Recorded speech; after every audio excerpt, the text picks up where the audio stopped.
Middle east में तनाव के बीच जानकारी ये सामने आ रही है कि सेना ने बड़ा दावा कर दिया ईरान में सैन्य ठिकानों पर छोटे ड्रोन से हमला। ये बड़ी खबर सामने आ रही है। इराक की सेना ने बड़ा दावा किया है।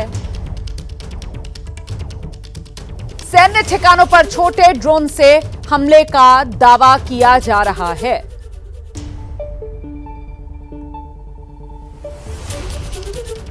मैं जरा जल्दी से रुक करूंगी। हमारे साथ जनरल मेस्टन मौजूद हैं। जनरल मेस्टन, जिस बात का हम जिक्र कर रहे थे सर कि क्या कोई विकल्प बचा था इजरायल के पास सर, जब अमेरिका ने खुद ही ऐलान कर दिया? देखिए, ये जो सिचुएशन ऐसी थी कि मैं साफ लफ्जों में बोलूं तो ईरान और इजराइल दोनों ये लड़ाई, अब उनको पता था ये कहां तक इनको ले जाएगी, तो कुछ ज्यादा मिल नहीं रहा था। ईरान क्या कर रहा था, रिहायशी इलाकों पे बम्बार्डमेंट कर रहा था।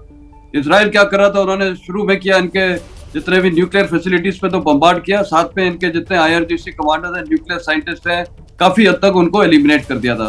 तो वो एक मेजर विक्ट्री थी और दोनों साइड को एक चाहिए था फेस सेविंग डिवाइस या नोशन ऑफ विक्ट्री। जिस प्रकार ऑफ सिंदूर के बाद ये पाकिस्तान ने अपनी लड़ाई शुरू कर दी कि हम तो जीत गए, वो फ्रॉड करके, और वहां सेलिब्रेशन हो रही थी। तो आज ये सबको एक नोशन ऑफ विक्ट्री चाहिए थी और वो तीनों देश शामिल अमेरिका, वो सबको ये प्रचार करेंगे। अमेरिका के लिए इसमें क्या विक्ट्री है? अमेरिका के लिए विक्ट्री है कि हमने मिडिल ईस्ट में ये बहुत भयानक युद्ध ईरान और इजराइल के बीच में रुका दिया, तो वो उनके लिए नोशन ऑफ विक्ट्री है और हमने अपना स्ट्रेटेजिक ऑब्जेक्टिव अचीव कर लिया और हमारे मिलिट्री बेसिस पे कोई डिस्ट्रॉय नहीं हुआ है। ईरान के लिए क्या है, वो फेस वेलिंग सिचुएशन उनके लिए है कि आखिरी वॉर इजराइल पे हमने किया और ये सीज फायर का प्रपोजल है, हमने नहीं बल्कि प्रेसिडेंट ट्रंप की तरफ। सर मैं आपको रोक रही हूँ। ये जो सीज फायर को लेकर हम लोग चर्चा कर रहे हैं, अब तो सवाल ये कि ये सीज फायर कब तक चलेगा, क्योंकि सीज फायर के ऐलान के बाद ईरान के हमले पर इजरायल का बयान सामने आ गया है। सीज फायर के बाद भी ईरान ने हमला किया है, हमारे जवाब से तेहरान हिल जाएगा, ये इजरायल हुंकार भर रहा है। इस वक्त बड़ी खबर है, ये इजरायल की तरफ से कहा जा रहा है कि सीज फायर के बाद भी ईरान ने हमला किया है और हमारे जवाब से तेहरान हिल जाएगा। इसका मतलब तो ये हुआ जनरल मेस्टन कि अभी ये मामला खात्मे की तरफ नहीं है, बल्कि और बढ़ भी सकता है। जिस तरीके के तेवर इजरायल दिखा रहा है ईरान की जो हिमाकत है उसको लेकर। ये जो मैंने पहले भी शायद बोला था कि जो बीर शिवा पे आज सवेरे का अटैक हुआ है, ईरान तो तस्वीरें दिखा रहा है मिडनाइट की। आज सवेरे जो ईरान ने अटैक किया बीर शिवा पे और काफी कैजुअलिटीज की यार, 4 लोग तो मर भी गए हैं, तो जाहिर है कि इजराइल इसका पलटवार करेगा। और वो अभी जो सीज फायर के टर्म्स ऑफ कंडीशंस हैं, जितने भी वो ट्वीट में लिखे गए हैं कि 12 घंटे पहले ईरान रुकेगा और उसके 12 घंटे के बाद इजराइल है, तो उनके पास ये विंडो ऑफ अपॉर्चुनिटी है। मेरे को लगता है वो सॉलिड प्रहार आज दिन में करेंगे ईरान के ऊपर और तेहरान के पास वो करेंगे, क्योंकि उनको भी अपने लोगों को इम्पैक्ट दिखाना है और विश्व में भी इम्पैक्ट दिखाना है कि हम नहीं झुके, ईरान झुका है। तो सारी कहानी यही है कि दोनों साइड ये जो सर आपने बात कही है ना, मुझे लगता है जरा सा रुबिंदर सचदेव जी को लेकर आएंगे। रुबिंदर सचदेव जी, क्योंकि अभी तक का जो सिनेरियो है उसमें ईरान में जश्न बन गया।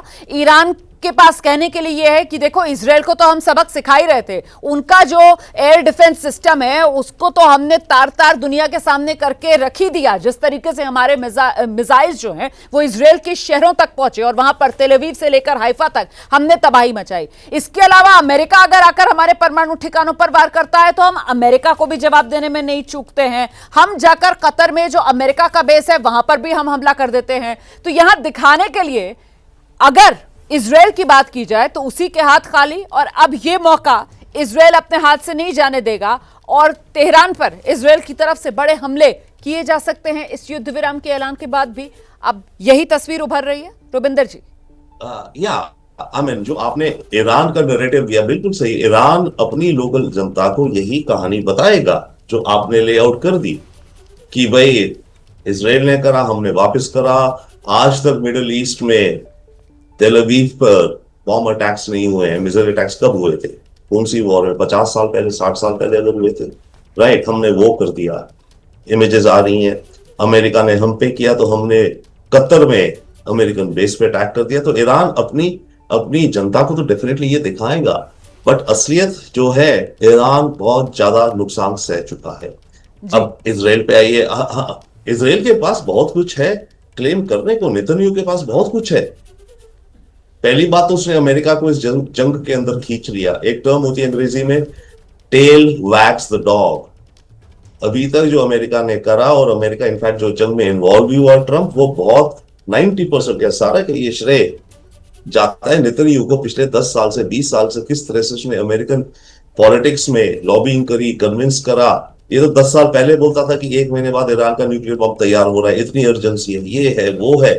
जिस तरह से इन्होंने कन्विंस करा अमेरिका में दोनों पॉलिटिकल पार्टीज को कि ईरान तो एक आतंकी स्टेट है, एटॉमिक वेपन कल बन रहा है, खतरा है, and ultimately America got involve. और ईरान के जो न्यूक्लियर इंफ्रास्ट्रक्चर है, फिजिकल इंफ्रास्ट्रक्चर, उस पर डैमेज हुआ है। अब वो हमें असम्पशन से जाना, सारी डिटेल दिखती नहीं है, बट आई मीन इंटेलिजेंस इनकी कह रही है। नेतन्याहू ने पब्लिक में कल या परसों ही तो कहा, thank you Trump, thank you mister Trump. Earth की हिस्ट्री में कितना इतना बड़ा काम किसी लीडर ने हमारी जूविश रेस के लिए नहीं करा जो आज ट्रंप ने कर दिया।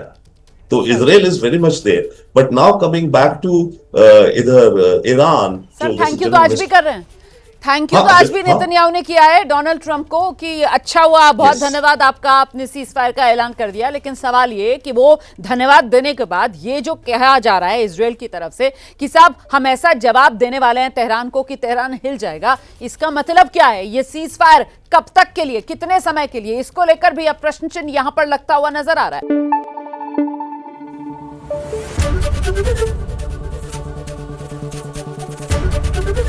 एबीपी न्यूज आपको रखे आगे।